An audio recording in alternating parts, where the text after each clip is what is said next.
ଏଇଟା ଦେଖନ୍ତୁ, ଏଇଟା ହଉଛି ପାଳ ଛତୁ କିମ୍ବା କୁଟା ଛତୁ। ଏଇଟା ଆମ ବାଡିରେ କେତେ ଗୁଡିଏ ଫୁଟିଥିଲା, ଦିନରେ ଫୁଟିଲା। ଆଜି ଫେରେ ସୋମବାର ଦେଖନ୍ତୁ ନା, ପିଆଜ ରସୁଣ ହବ।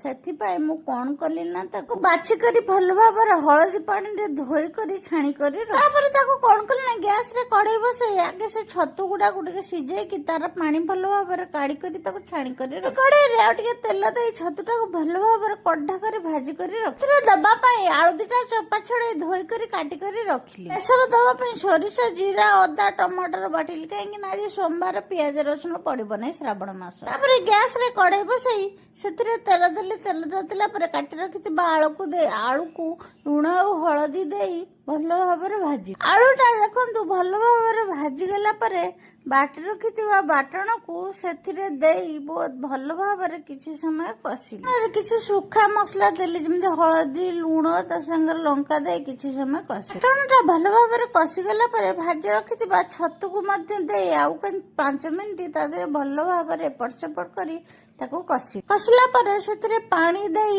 ତା ସାଙ୍ଗରେ ଆମ୍ବୁଲ ଖଣ୍ଡ ଦେଇ କିଛି ସମୟ ଫୁଟିବାକୁ ଛାଡ଼ିଦେଲି। ଏବେ ଆମର ପ୍ରସ୍ତୁତ ହେଇଗଲା ପାଳ ଛତୁ ଆଳୁର ଆମ୍ବୁଲ ବେସର ବିନା ପିଆଜ ରସୁଣ। ଛତୁଟା ଆଉ କୋଉ ପ୍ରକାର ରନ୍ଧା ହବ ମତେ କମେଣ୍ଟ ମାଧ୍ୟମରେ ନିଶ୍ଚୟ ଜଣାଇବେ।